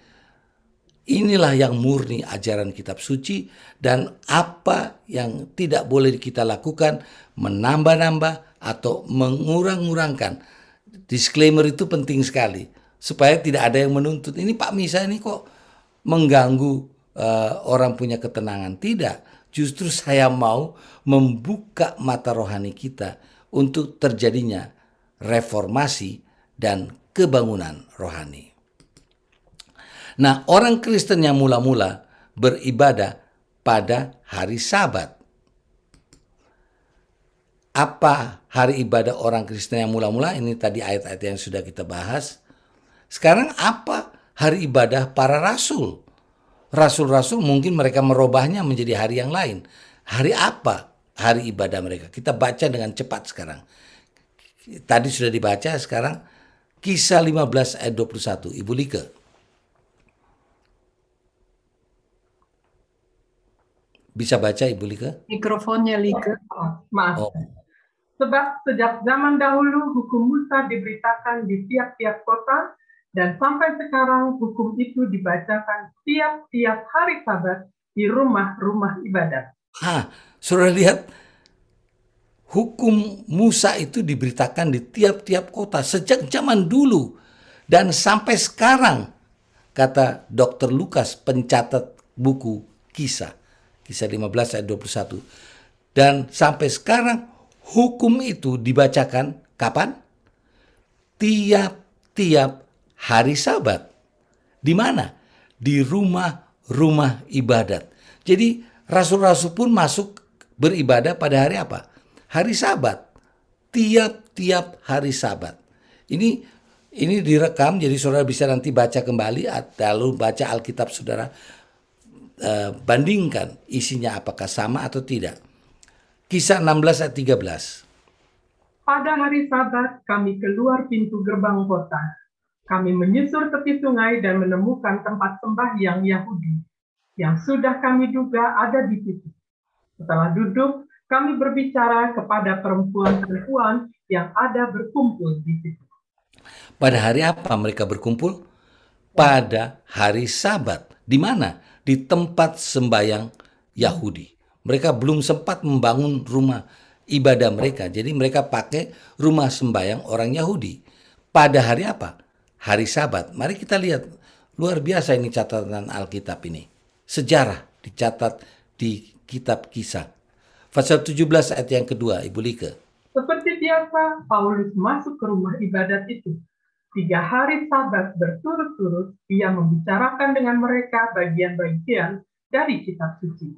Rasul Paulus seperti biasa, jadi seperti Yesus tadi, menurut adat kebiasaannya, masuk ke rumah ibadat itu 3 hari Sabat berturut-turut. Jadi Sabat ini, Sabat berikutnya, dan Sabat yang berikutnya lagi. Dan menjadi kebiasaan, seperti biasa dia masuk ke rumah ibadat itu. Rasul Paulus masuk beribadah pada hari Sabat. Sekarang Kisah 18 ayat 4, Ibu Like. Dan setiap hari Sabat, Paulus berbicara dalam rumah ibadat dan berusaha meyakinkan orang-orang Yahudi dan orang-orang Yunani. Nah, saudara dapat di sini ada orang katakan, oh iya dia kan orang Yahudi, yang kumpul itu orang Yahudi. Tidak semua orang Yahudi. Saudara lihat, setiap hari Sabat, Paulus berbicara dalam rumah ibadat dan berusaha meyakinkan orang-orang Yahudi dan orang-orang Yunani. Mereka ini adalah orang Kristen yang mula-mula, terdiri dari orang Yahudi, orang Yunani, dan bangsa-bangsa yang lain. Orang-orang Yunani ini disebut the pagans, orang-orang yang tidak percaya tadinya. Terus sekarang bergabung dalam gereja Kristen. Dan pada setiap hari Sabat, itulah hari ibadah mereka. Mereka pergi ke rumah ibadat. Wah, puji Tuhan untuk terang yang kita dapatkan. Inilah firman Tuhan, terang untuk menerangi kegelapan malam. Para rasul beribadah pada hari Sabat. Nah, tidak ada catatan dalam Alkitab tentang perubahan dari hari Sabat ke hari Minggu. Dari hari Sabat ke hari Minggu. Tidak ada catatan apapun di dalam Alkitab. Saudara tidak akan temukan di dalam Alkitab. Nah, ada seorang pendeta dari Korea menawarkan hadiah $10.000. Dulu saya hanya berani sampai $1.000. Tapi pendeta orang Korea ini, dia katakan, siapa yang bisa menemukan di Alkitab ini satu ayat saja yang mengatakan ibadah pada hari yang pertama atau hari Minggu, ia akan memberikan $10.000. Oh, jumlah besar itu. Dan sampai saat ini sayembara yang dia buat belum mengumumkan siapa pemenangnya. Kenapa? Karena tidak ada di dalam Alkitab. Jadi saudara lihat, Allah tidak merubahnya, tidak merubah Sabat. Yesus tidak merubah Sabat. Rasul-rasul tidak merubah hari Sabat ke hari yang lain. Kalau begitu pertanyaannya, siapa yang merubah hari Sabat, hari ibadah, hari yang menjadi hari peringatan monumen penciptaan, hari yang menjadi identitas Allah, bendera Allah? Siapa yang merubahnya? Ini pertanyaan yang perlu kita cari tahu jawabannya, supaya kita bisa merubah. Jadi orang yang tidak belajar sejarah akan digilas oleh sejarah, akan mengulangi kesalahan dari orang-orang terdahulu yang dicatat dalam sejarah. Kita tidak bisa merubah sejarah, itu sudah terjadi. Yang kita bisa buat adalah kita sekarang berbuat yang baik dan benar menurut Alkitab. Apa hari ibadah kita? Oke. Ini 18 November 2017 yang lalu, saya diminta berkhotbah di hari Sabat di gereja di Yerusalem. Satu kesempatan yang sangat istimewa, berkhotbah di satu negara yang pada hari Sabat semuanya tutup. Perkantoran, sekolah, toko, belanja dan sebagainya tutup. Hari Sabat saya berkhotbah di sana. Puji Tuhan. Dan Sabat itu dari sejak dulu orang Israel mereka sucikan. Bukan, maksudnya mereka beristirahat, berhenti pada hari Sabat itu. Jadi orang Yahudi ini adalah bukti yang kuat bahwa Sabat yang kita anut sekarang ini, yang kita lakukan, itu tetap sama siklusnya dari sejak adanya orang-orang Yahudi dan juga sejak penciptaan. Nanti kita akan bahas itu ya. Jangan terburu-buru untuk cari tahu, karena kita akan pelan-pelan ya, kita akan belajar firman Tuhan yang akan membuka mata menjadi terang menerangi jalan kita. Nah, sekarang ada kuis. Gambar apa ini? Boleh saya dengar saudara sebut gambar apa ini?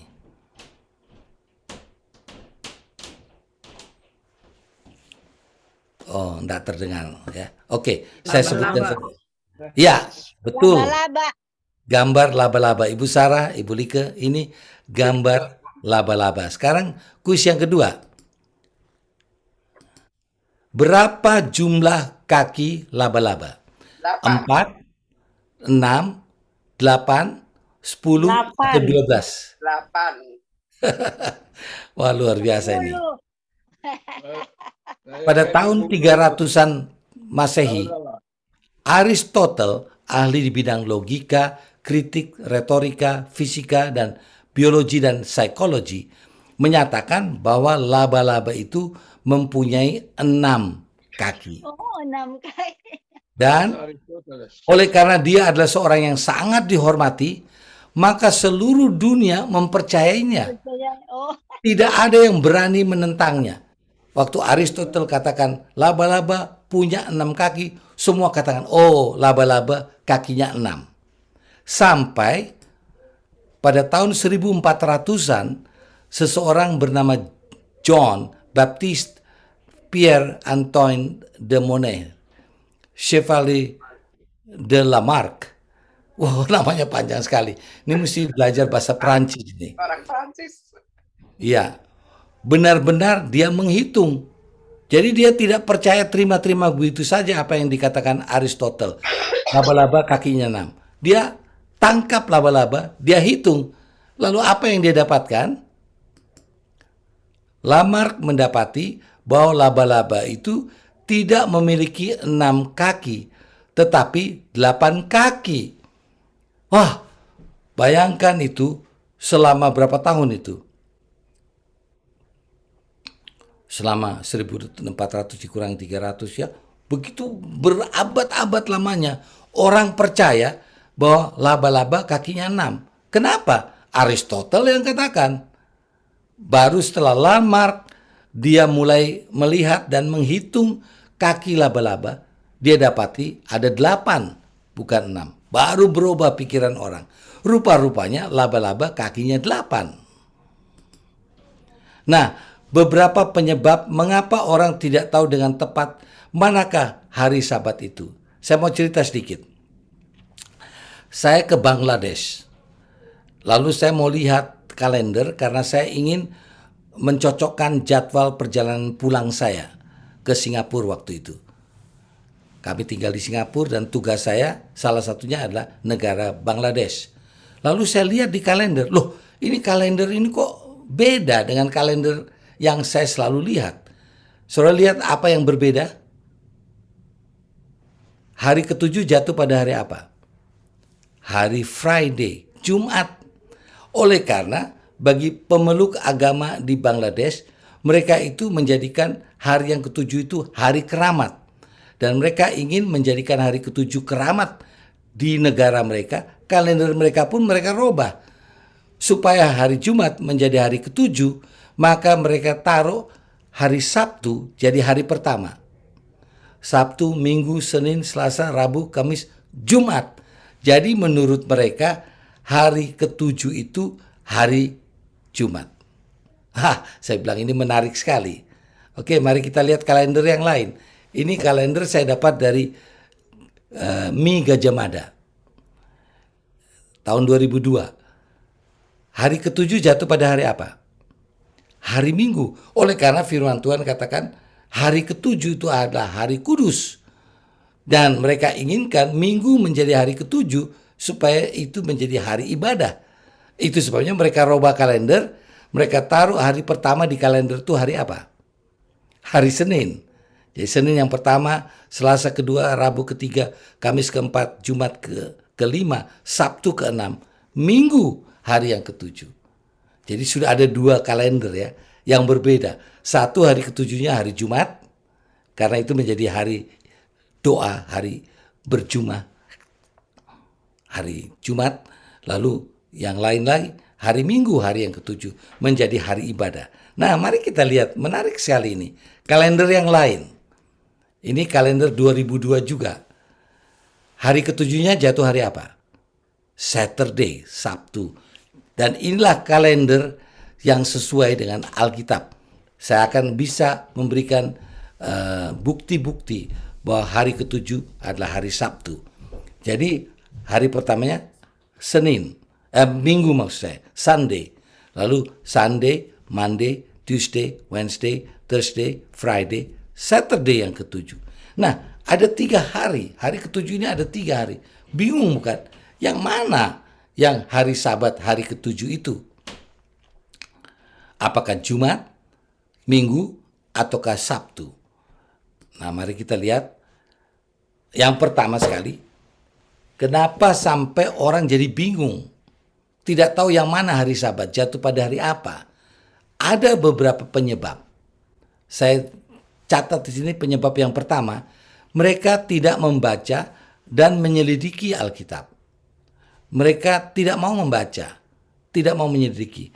Nah, saya lihat jadwal saya ini, Ibu Hotma, ditulis dari pukul 3 sampai pukul 5 ya. Jadwal acara kita. Iya, betul Om. Karena sekarang istri saya sudah kasih tunjuk sudah 1 jam. Apa boleh saya teruskan? Silakan, saya rasa boleh. Oke. Saudara tahu, kami tinggal 2 tahun di Singapura. Jadi kalau kami pergi ke kantor, kami kebanyakan naik bus. Bus di sana itu ber-AC, tidak berkeringat. Jadi orang-orang di sana pakai dasi, pakai jas. Orang-orang ya, kalau naik taksi terus mahal. Ada juga MRT, kereta. Tapi yang paling banyak ditumpangi adalah bus. Bus sana sangat bersih, ya, tidak ada kotoran, tidak ada asap rokok dan sebagainya. Jadi begini ceritanya. Waktu kami pindah di sana, kami tanya kepada teman saya sebut dengan hormat namanya Max Langi. Max Langi ini sudah 11 tahun tinggal di Singapura. Jadi saya tanya, kan di sana mesti masukkan koin atau tiket. Jadi ada tombol pertama itu 80 sen, tombol kedua 90 sen, tombol ketiga $1. Lalu seterusnya tuh. Jadi saya tanya, dari kita punya lokasi rumah ini ke tempat kantor harus tekan tombol berapa? Yang keberapa? Oh, dia katakan, saya selalu tekan tombol nomor 3, $1. Jadi sejak saat itu saya selalu tekan nomor 3, $1. Satu kali saya lihat istri saya bukan tekan nomor 3, dia tekan nomor 2. Jadi lebih murah. Saya katakan kepada istri saya, kamu harus tekan nomor 3, jangan tekan nomor 2. Nanti kalau ada itu controller, kita ketahuan ditangkap, bisa didenda, bisa lebih besar dendanya. Malah nama kita dimasukkan di koran. Oh, dia katakan, yang betul adalah tombol yang kedua. Dari mana kamu tahu? Itu kan ada di situ pengumuman. Jadi di setiap stasiun bus itu ada papan pengumuman dengan tulisan-tulisannya tidak besar-besar, kecil-kecil. Jadi orang harus baca betul-betul supaya tahu jarak dari sekian ke tempat yang lain harus bayar sekian. Dan ternyata istri saya benar bahwa jarak dari rumah kami menuju ke kantor memang harus tekan nomor 2, 90 sen saja. Tapi karena saya lebih percaya kepada teman saya, tidak mungkin dia menipu saya, membohongi saya. Karena uang itu tidak masuk ke dalam kantongnya. Itu masuk ke dalam pemerintah Singapura. Jadi saya lebih percaya pada apa yang dikatakan teman daripada apa yang dibaca oleh istri saya. Jadi saya selalu tekan nomor 3. Selama lebih 1 tahun. Saya selalu tiap hari kerja, saya tekan nomor 3 terus. Setelah istri saya katakan nomor 2, pada satu kali kami menunggu cukup lama bus datang. Jadi iseng-iseng saya pergi ke papan pengumuman. Waktu saya baca di situ, ya istri saya memang betul bahwa jarak yang kami tempuh ini cukup dengan tekan nomor 2, bukan nomor 3. Lalu saya robah, saya tekan sekarang nomor 2. Nah, saudara tahu kenapa saya lakukan sesuatu yang saya anggap itu benar dan sesuatu yang menurut akan peraturan pemerintah Singapura. Nomor 3, karena saya tidak baca. Coba kalau dari pertama dulu saya sudah membacanya, maka saya tidak akan dirugikan. Saya akan tekan nomor 2 seperti yang istri saya selalu lakukan. Nah, saudara tahu mengapa ada banyak orang yang tidak tahu bahwa hari ibadah itu hari Sabat, hari yang ke-7, nanti kita baca ayat-ayatnya. Oleh karena mereka tidak baca, mereka hanya dengar apa yang dikatakan orang lain, teman, orang tua, kakek, nenek moyang, semua turun-temurun bahwa hari ibadah itu adalah hari ini selain hari Sabat. Jadi karena tidak baca, jadi kita diajak sekarang membaca Alkitab. Baru sekarang kita tahu bukan? Yesus menurut kebiasaannya, Alkitab katakan, Yesus setiap hari Sabat dia masuk ke rumah ibadat, membaca Alkitab dan mengajar di sana. Rasul-rasul pun demikian. Rasul Paulus setiap hari Sabat masuk ke dalam rumah ibadat dan mengajar di sana, berkhotbah di sana. Ini pengalaman di Singapura ya. Setelah saya baca, wah, baru saya tahu. Rupanya saya tidak pernah baca pengumuman di papan itu. Ada banyak orang yang tidak membaca apa yang Alkitab katakan. Mereka hanya lebih percaya kepada teman, apa yang teman katakan. Jadi mereka beribadah menurut kata teman, menurut kata papa, menurut kata mama. Nah, ini membuat saya teringat pengalaman saya bikin KKR di Makassar. Waktu itu namanya Ujung Pandang, sekarang dikembalikan namanya menjadi Makassar. Setelah saya menerangkan tentang Sabat, selesai acara bersalam-salaman di luar, lalu ada 14 mahasiswa Sekolah Tinggi Teologi di Makassar. Mereka katakan, Pak Misa, kami ingin untuk bertanya kepada Pak Misa. Ada waktu, saya katakan, oke, sampai pagi pun saya layani. Jadi kami duduk, saya di tengah, dikitari 14 mahasiswa Sekolah Tinggi Teologi. Sekarang sampaikan pertanyaan saudara. Mereka bertanya, Pak Misa, kenapa Pak Misa masuk gereja pada hari Sabtu, pada hari Sabat? Mengapa? Apakah ada panduannya? Apakah ada tuntunan dari Alkitab?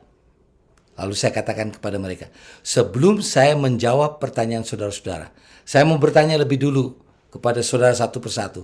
Lalu saya tanya satu persatu, mengapa Anda masuk gereja hari Minggu dan bukan hari Sabat? Satu katakan, karena orang tua saya masuk gereja pada hari Minggu.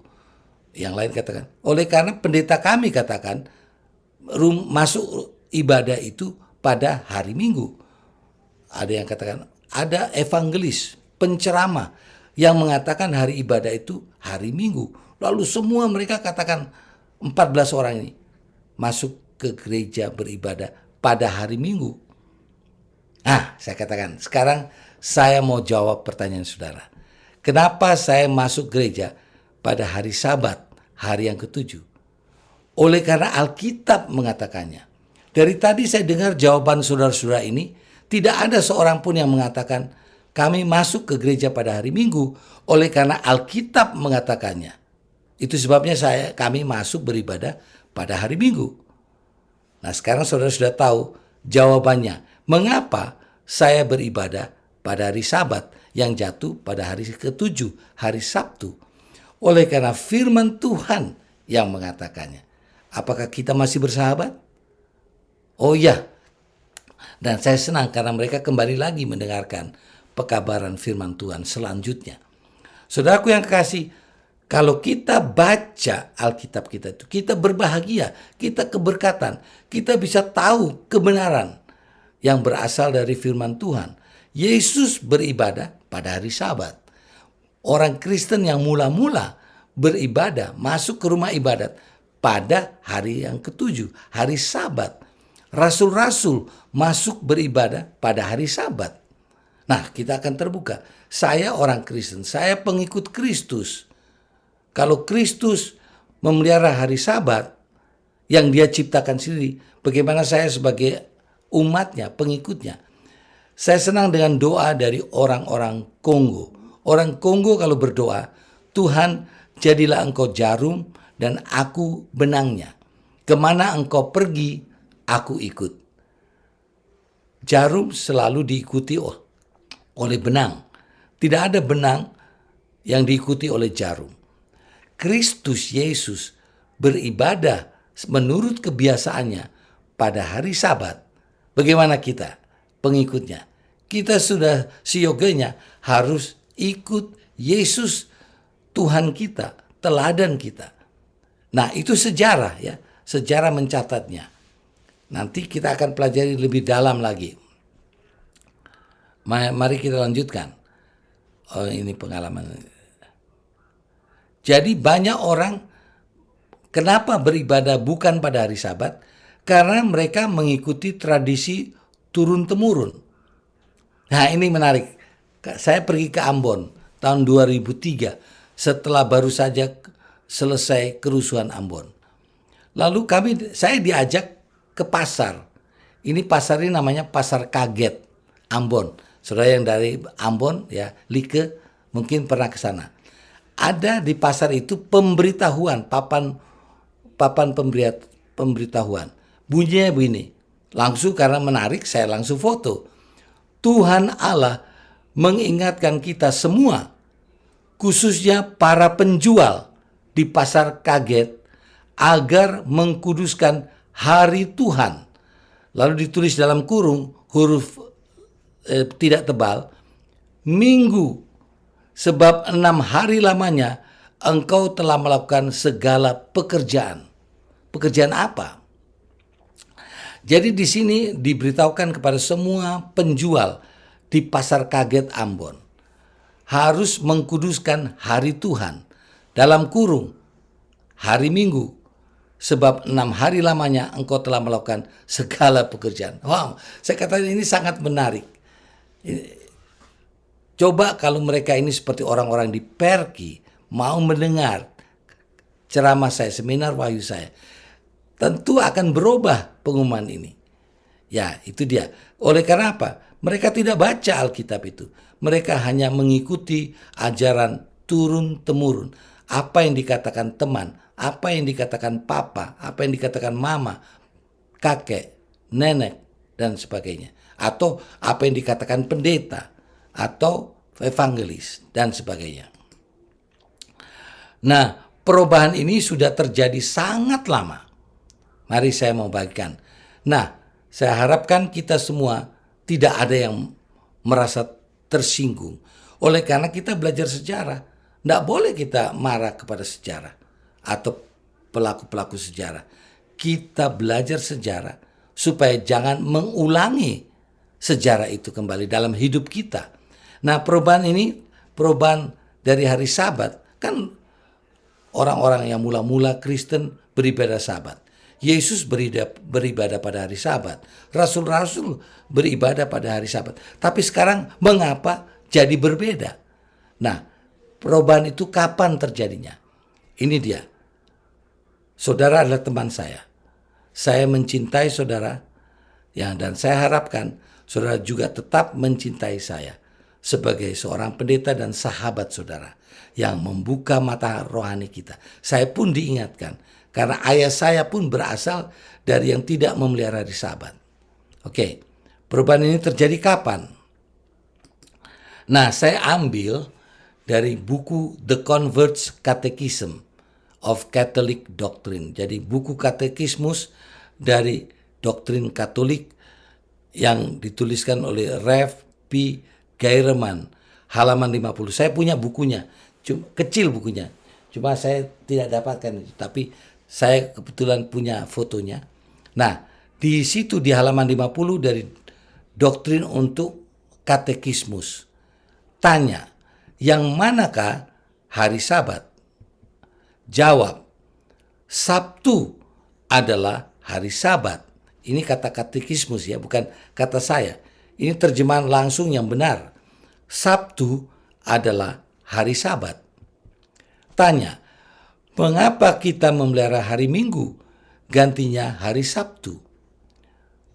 Jawab, kita memelihara hari Minggu, gantinya hari Sabtu, oleh karena Gereja Katolik melalui Konsili Laodikia 336 Masehi memindahkan kesucian dari hari Sabtu ke hari Minggu.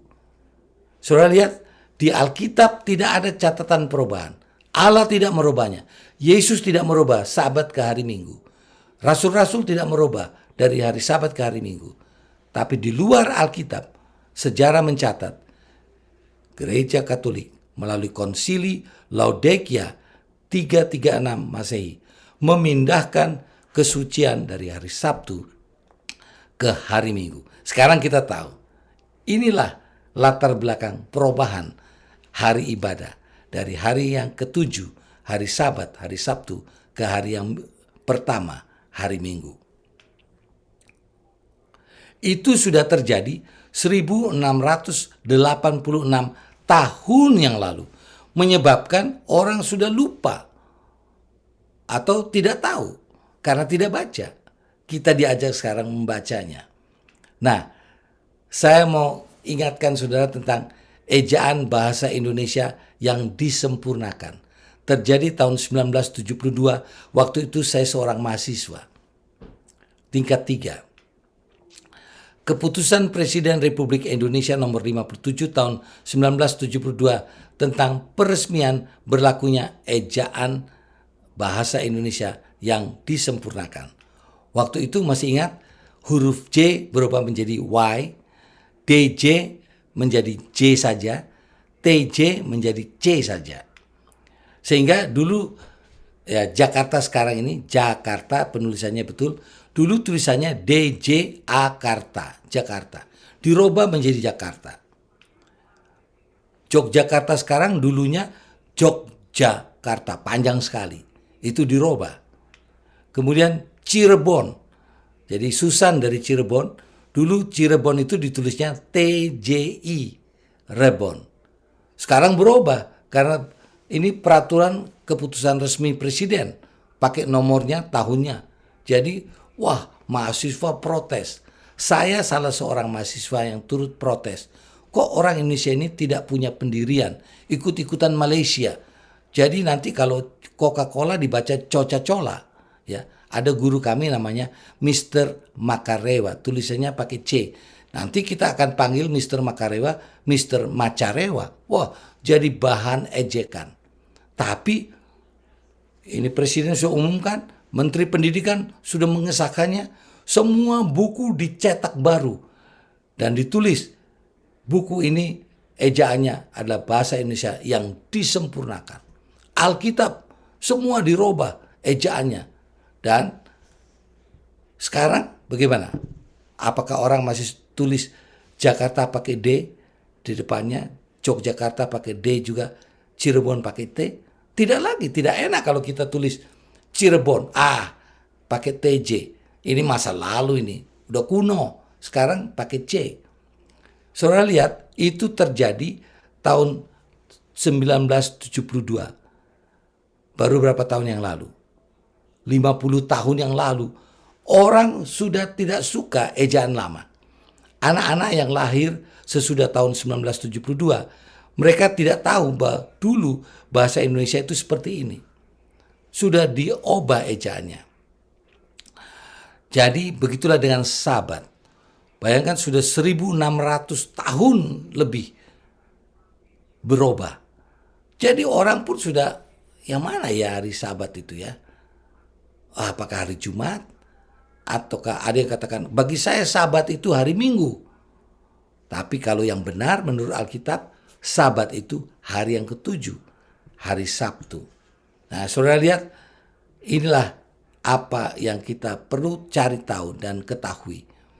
Sabat adalah hari ibadah, hari besar Allah, hari yang ketujuh. Saya bisa bagikan banyak lagi data yang lain, tapi waktu kita tidak banyak. Nah, siapa pencipta Sabat? Ibu Like, Markus 2 ayat 27. Lalu kata Yesus kepada mereka, hari Sabat diadakan untuk manusia dan bukan manusia untuk hari Sabat. Saudara lihat, hari Sabat diadakan untuk siapa? Untuk manusia. Siapa manusia itu? presiden, raja, ratu, bangsawan, gubernur, bupati, lurah, camat lurah, RW, RT, dan kita semua. Jadi sabat itu diciptakan untuk kita semua oleh Yesus Kristus. Itu sebabnya di ayat yang ke-28, tolong bacakan. Jadi anak manusia adalah juga Tuhan atas hari Sabat. Anak manusia, Yesus Kristus disebut adalah Tuhan atas hari Sabat. Jadi yang menjadi Tuhan dari hari Sabat siapa? Yesus Kristus. Jadi hari Tuhan seperti yang diumumkan di Pasar Kaget Ambon itu, hari Tuhan adalah hari Sabat. Tidak boleh dalam kurung, minggu dituliskan. Harusnya nanti kalau sudah ikuti seminar Wahyu ini, mereka akan robah dalam kurung itu menjadi hari Sabtu, hari yang ke-7. Nah, saudara lihat, hari Sabat, hari yang ke-7 itu bukan milik manusia. Bukan milik nabi tertentu. Bukan milik imam tertentu. Bukan milik sesuatu bangsa. Tidak ada satu bangsa, termasuk bangsa Israel, yang mengatakan monopoli, Sabat itu monopoli kami. Tidak ada. Karena bukan milik mereka. Hari Sabat bukan milik sesuatu agama apapun. Bukan juga milik sesuatu aliran kepercayaan apapun. Tetapi dengarkan saudara-saudara, dengan hati yang penuh dengan sukacita dan rasa syukur dan cinta kepada kita semua, Anda sahabat-sahabat saya. Sesuatu ini mungkin mengagetkan ya, tapi jangan lupa, sesuatu yang mengagetkan bersama dengan Tuhan, justru itu menjadi berkat. Ini ibarat pisau bedah. Tadi dikatakan firman Tuhan itu seperti pedang bermata dua. Saya ibaratkan sekarang pisau bedah. Pisau bedah bukan untuk membunuh manusia, membunuh pasien. Pisau bedah di tangan dokter yang ahli, membuang daging-daging, sel-sel tubuh yang rusak, dibuang supaya sembuh orang itu. Jadi firman Tuhan ini sebagai pisau bedah yang membuat kita sembuh. Nah sekarang hari Sabat itu milik siapa kalau begitu? Hari Sabat adalah milik Allah, bukan milik manusia, milik Allah. Nah ini pertanyaan yang menarik sekarang. Jatuh pada hari apakah hari Sabat itu? Saya mau berikan satu bukti saja dulu. Nanti pada bahasan yang lain saya akan bahas tentang jatuh pada hari apa, hari Sabat. Sekarang buktinya saja dari nama hari. Nah, di dalam Minggu Penciptaan, Kejadian pasal 1 disebutkan di situ hari pertama, hari kedua, hari ketiga dan seterusnya.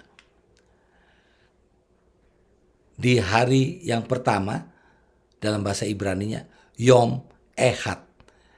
Yom artinya hari, 24 jam. Bukan 1000 tahun. Ini nama hari. Ehad artinya yang pertama. Dalam bahasa Arabnya karena serumpun Yom Ahad. Yom hari Ahad pertama. Indonesia cari-cari nama hari pertama gampang saja. Namanya hari Ahad. Lalu sekarang berubah menjadi hari Minggu dari kata Domingo. Kemudian hari yang kedua bahasa Ibraninya Yom Sheni. Bahasa Arabnya Yom Isnin. Bahasa Indonesia mudah saja. Ambil hari Senin. Senin artinya hari kedua. Nah dengarkan saudara sebelum saya lanjutkan. Allah tidak pernah memberi nama kepada hari.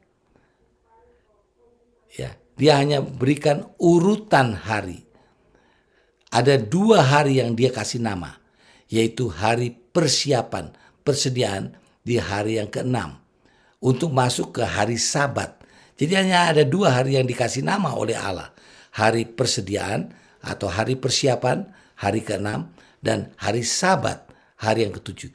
Selebihnya Tuhan kasih nama menurut urutan hari.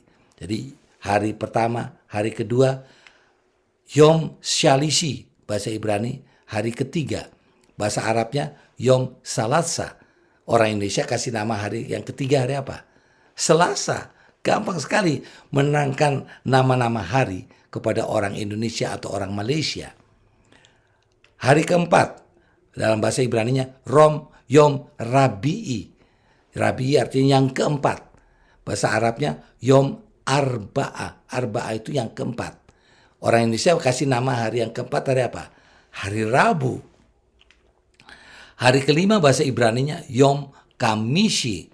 Orang Arab sebutkan Yom Homsa. Orang Indonesia kasih nama hari kelima hari apa? Hari Kamis. Lebih cocok ke bahasa Ibrani ya. Kamisi. Terus hari keenam bahasa Ibraninya Yom Hashishi. Hashishi artinya yang keenam. Orang Arab menyebutkan Yom Shita. Hari yang keenam. Orang Indonesia kasih nama hari keenam hari Jumat. Loh, kok beda? Oh, ada sejarahnya. Kenapa Yom Shita ini berubah menjadi Jumat? Apa mau saya tambahkan sekarang? Ya, kenapa kok jadi Jumat? Sejarah mencatat, saya mempunyai bukti-bukti sejarah. Orang-orang pengikut Nabi Muhammad, mereka pada hari Shita berkumpul karena ada hari pasar untuk berbelanja mempersiapkan segala sesuatu untuk hari Sabtu. Karena Nabi Muhammad, mereka dan pengikutnya, mereka itu memelihara hari Sabtu, hari yang ketujuh. Bahkan dia mencatat dalam Al-Quran bahwa mereka yang tidak menurut Sabtu ya akan dihukum oleh Allah menjadi kera yang sehina-hinanya. Jadi karena orang-orang Arab ini pengikut dari Nabi Muhammad, mereka tidak mau seidentik dengan orang Yahudi, mereka tidak mau identik dengan orang Kristen, jadi mereka majukan hari ibadah mereka pada hari Shita itu ke hari Jumat. Biasanya sembahyang maghrib itu waktu matahari terbenam. Tapi sekarang mereka majukan menjadi sembahyang lohor. Itu sebabnya pada hari Shita mereka berjemaah pada sembahyang lohor. Itu sebabnya hari Shita, karena kebetulan kita sudah kumpul-kumpul di sini, ayolah kita berkumpul beribadah. Mereka kemudian jadikan nama itu menjadi hari berkumpul, hari berjemaah, berkumpul, makanya namanya Jumat. Oke, hari yang ketujuh bahasa Ibraninya Yom Sabat. Bahasa Arabnya Yom Asab. Orang Indonesia memberi nama hari ketujuh hari Sabtu. Jadi apa nama hari Sabat jatuh pada hari apa? Saudara bisa lihat sendiri. Bukan pada hari pertama, kedua, ketiga, keempat, kelima, keenam, tapi hari yang ketujuh. Dan hari yang ketujuh adalah menurut Alkitab ini, nama-nama ini, ya, saudara baca di Kejadian pasal 1, adalah hari Sabtu. Apakah kita masih bersahabat? Saya harapkan demikian. Saya sahabat saudara. Dan saya harapkan saudara akan terus menjadi sahabat saya. Ibu Hotmah, kita masih terus bersahabat ya. Ibu Ilse dan ibu-ibu yang lain. Ya, Ibu Sarah, Ibu Susan, Ibu Kori. Kita sekarang tahu Sabat itu hari Sabtu. Nah, Allah mempunyai 3 pekabaran yang sama yang diberikan kepada 7 jemaat itu. Apa pekabaran yang sama 3 itu? Mungkin karena waktu, jadi saya hanya baca yang di garis bawahi dan yang huruf kuning. Aku tahu, ya, Tuhan tahu semua tentang kita. Tidak ada yang tersembunyi dari pandangan matanya. Kita tidak bisa lari daripadanya. Di Amerika ada sebutan, you can run, but you cannot hide. Kamu boleh lari, tapi tidak bisa bersembunyi. Nah, kalau orang Amerika, manusia, bisa menemukan orang yang bersembunyi, apalagi Allah kita. Allah katakan, aku tahu segala pekerjaanmu. Aku tahu kesetiaanmu. Aku tahu kejujuranmu, integritasmu. Aku tahu engkau ingin menurut aku. Itu sebabnya aku berikan seminar wahyu ini untuk membuka mata bahwa hari ibadah yang benar menurut Alkitab adalah hari Sabat. Pekabaran yang kedua yang sama diberikan kepada semua jemaat-jemaat ini. Siapa bertelinga, hendaklah ia mendengarkan apa yang dikatakan Roh kepada jemaat-jemaat. Jadi bukan hanya satu jemaat, kepada jemaat-jemaat, semua 7 jemaat. Nasihat diberikan, siapa bertelinga, dengar.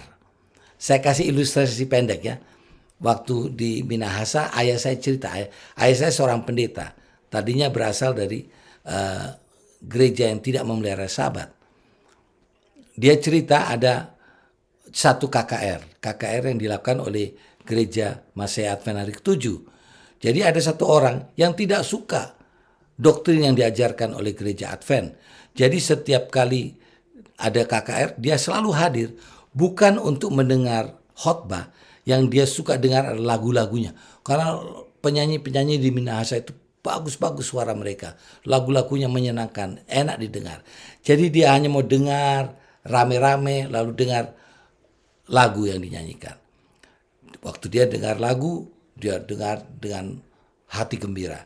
Begitu tiba jam khotbah, langsung dia tutup telinganya dengan jarinya. Dia tutup rapat-rapat supaya jangan ada pekabaran yang masuk ke telinganya. Nah, kebetulan diatur nyanyi itu di awal dan juga di akhir khotbah. Jadi dia terpaksa harus tunggu sampai akhir khotbah karena dia mau dengar lagu. Jadi sementara khotbah, tutup telinga rapat-rapat. Itu terjadi beberapa malam, sampai pada suatu malam seekor nyamuk tiba-tiba terbang mengitari kepalanya. Rupanya nyamuk ini ingin mencari tempat hinggap. Jadi nyamuk ini berputar-putar, dia sudah usir-usir dengan goyangkan kepala, tapi nyamuk itu terus dekat dengan kepalanya. Akhirnya nyamuk itu menemukan tempat mendarat yang sangat cocok bagi nyamuk itu. Ujung hidung dari orang ini. Jadi dia mau coba usir nyamuk itu dengan goyang-goyang kepala, nyamuk itu melekat terus di ujung hidung. Dia tidak bisa pukul nyamuk itu karena tangannya dia pakai sumbat telinganya. Akhirnya setelah rasa gatalnya sudah tidak tertahankan lagi. Matanya menjadi juling waktu lihat nyamuk itu di ujung hidungnya sudah makin gemuk. Rasa gatal tak tertahankan. Terpaksa dia lepaskan sumbatan telinganya.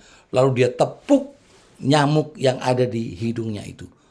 Pecah berhamburan tubuh dari nyamuk tadi. Darah terpercik di wajahnya. Dan sementara ia lepaskan sumbatannya itu, penceramah katakan, barang siapa bertelinga, hendaklah ia mendengarkan apa yang dikatakan Roh kepada jemaat-jemaat. Wah, orang ini katakan, itu Pak Pendeta lagi singgung saya ini. Siapa bertelinga? Dengar, saya punya telinga. Saya harus dengar. Lalu dia dengar. Ternyata pembahasan malam itu bagus sekali. Orang ini merasa menyesal sekali. Kenapa dia tidak dengar malam-malam sebelumnya. Lalu dia hubungi pendeta. Dia minta tolong ulangi lagi pengajaran terdahulu. Jadi orang ini kemudian belajar Alkitab secara mendalam dengan pendeta itu. Dan pada akhirnya orang ini mengambil keputusan. Saya mau ikut Tuhan. Saya mau pelihara Sabat. Saya mau lakukan semua yang diperintahkan Tuhan. Dan saya mau dibaptiskan. Nah, itu cerita barang siapa bertelinga. Mudah-mudahan kita semua yang mempunyai telinga mau mendengar. Ada orang yang punya telinga tapi masuk kiri keluar kanan. Semoga kita masuk kiri terus masuk ke dalam pikiran kita. Masuk dari kanan masuk ke dalam pikiran kita. Hendaklah mendengar dan menurut. Lalu pekabaran yang ketiga, barang siapa menang. Jadi kalau kita mendengar, menurut, dan kita menang, Tuhan menyediakan kepada kita upah. Nah, saya harus sudahi sekarang oleh karena waktu kita sudah lewat. Jadi saya tidak teruskan saya punya pembahasan ini, tapi saya tutup dengan barang siapa menang. Barang siapa menang, kata Tuhan, aku akan memberi mereka makan dari pohon kehidupan itu. Buah dari pohon kehidupan itu. Barang siapa menang, aku akan dudukkan orang itu bersama aku di atas takhtaku. Barang siapa menang, ia akan mendapatkan hidup yang kekal. Kematian yang kekal itu akan berlalu daripadanya. Dia akan hidup kekal bersama dengan Yesus Kristus. Pertanyaan saya, apakah saudara ingin untuk menjadi pemenang? Jika saudara ingin jadi pemenang, bacalah firman Tuhan, dengarkan firman Tuhan, turuti firman Tuhan, saudara akan menjadi pemenang. Dan sekali kelak Yesus akan berkata, sabaslah hai hambaku yang setiawan. Masuklah ke dalam kesukaan Tuhanmu. Tuhan kiranya memberkati kita. Saudara adalah sahabat saya, saudara adalah kekasih saya. Kalau kita semua menjadi penurut akan firman Tuhan. Tuhan kiranya memberkati. Amin. Amin. Terpujilah nama Tuhan. Terima kasih Om Eki atas